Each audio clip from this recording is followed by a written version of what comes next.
राम कृष्ण की प्यारी गैया सारे जग की माता है।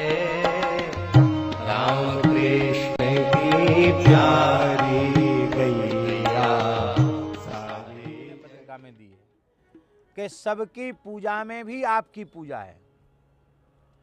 भगवान कहते गीता जी में जो अन्य देवताओं का भी भजन कर रहे हैं वो भी प्रकारांतर से मुझे ही भज रहे हैं, पर विधि पूर्वक नहीं, अविधि पूर्वक भज रहे हैं। पर जो सीधे मेरा भजन कर रहे हैं वो विधि पूर्वक भज रहे हैं। आकाशात पतितं तोयम यथा गच्छति सागरम सर्वदेव नमस्कारः केशवम प्रतिगच्छति। आकाश से गिरा हुआ जल बह करके नदियों में, नदियों से फिर समुद्र में जाता है। ऐसी कहीं भी मत्था टेकोगे, मत्था झुकाओगे, वो झुकना तो परमात्मा के लिए ही होगा।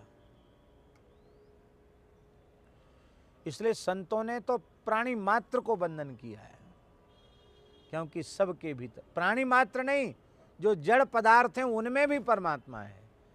जड़ चेतन जग जीव जत सकल राममय जान बंदौ तिनके पद कमल सदा जोर जुगपान सी राममय सब जग जानी करहु प्रणाम जोर जुगपानी। पर हम भगवान को न देखकर व्यक्ति को देखते हैं, देवी देवता को देखते हैं, यही हमारी भूल है। यदि उस रूप में हम भगवान को देखें तो फिर काम बन जाएगा। हमारे पूज्य गुरु महाराज एक जगह दर्शन करके आ रहे थे, हम भी साथ में थे, छोटे थे। हनुमान धारा एक तीर्थ है, वहाँ दर्शन करके आ रहे थे। बुंदेलखंड क्षेत्र की बात है। तो गांव के बाहर जैसे ही आए, सर्दियों का समय था, महाराज कपड़े वाली जूती पहने थे और हम चप्पल पहने हुए थे। महाराज सर्दी थी ना, तो सिर में भी गमछा बांधे थे।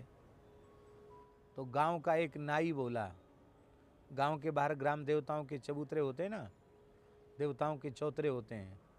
तो गांव का नाई बोला भक्तमाली जी महाराज से,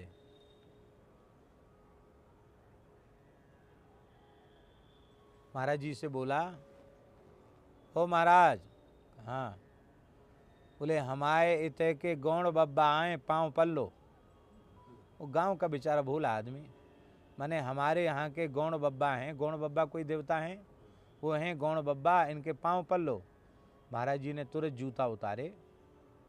ऐसी एक तो फीता वाले होते, एक बिना फीता वाले जूता होते हैं। तो साधारण तरीके से जूता महाराज जी ने खोल दिया अपने एड़ी के सहारे से और सिर से गमछा उतार दिया और उस चबूतरे पर सिर रखकर बोले, जो सी सो सी तब चरण नमामि मोह पर कृपा करी अब स्वामी। एक मानस जी की चौपाई बोले, एकदम विह्वल हो गए, एकदम गदगद हो गए। हम दूर खड़े थे, हमने प्रणाम नहीं किया।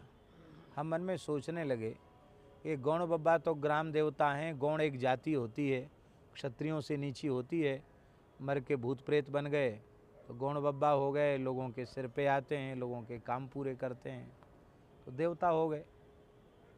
हम तो ब्राह्मण कुल में पैदा हुए हैं, तो ये लोग तो जब भूत भरते हैं तो हम क्या, हमारी पैर छूते हैं, हम इनको क्या प्रणाम करें। हमारे मन में ये भाव था।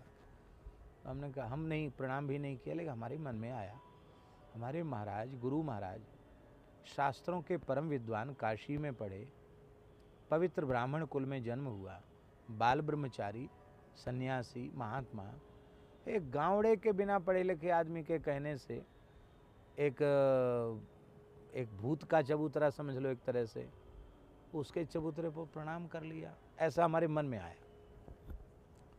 तो जब निवास पर पहुँचे तो हमने महाराज जी को संध्योपासन करने के बाद शाम को महाराज जी से हमने कहा, महाराज जी एक बात पूछें? हाँ पूछो।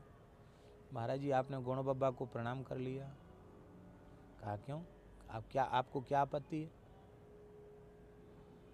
हमने कहा नहीं, हम समझना चाहते हैं, आपत्ति तो कुछ नहीं है, हम समझना चाहते हैं कि ऐसे किसी को भी प्रणाम कर लेना चाहिए। महाराज जी बोले, तुमको पता नहीं है, प्रणाम केवल परमात्मा को होता है। जहाँ कहीं मस्तक झुकता है प्रणाम परमात्मा को ही होता है।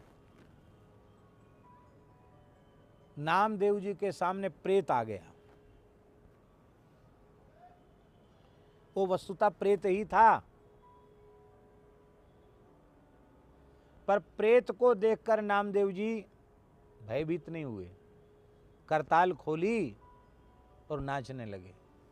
महाराज जी बोले, नामदेव जी ने प्रेत में भी पंढरीनाथ जी का दर्शन कर लिया, और जो लोग कहते देवता हैं, लोगों का काम बनाते हैं, तो भगवत भाव से हमने प्रणाम कर लिया, तो तुमको कहाँ से बात आ गई?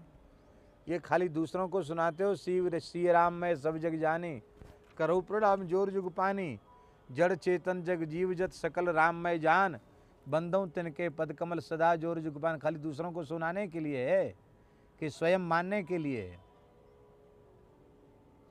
इसलिए भगवत भाव से कोई ऊंचा नीचा नहीं, पशु पक्षी कीट पतंग सबको प्रणाम कर सकते हो, जड़ चेतन सबको प्रणाम कर, सब में तो परमात्मा है, समान रूप से परमात्मा व्याप्त है, आप स्वीकार नहीं करते। राम कृष्ण की प्यारी गैया सारे जग की माता है।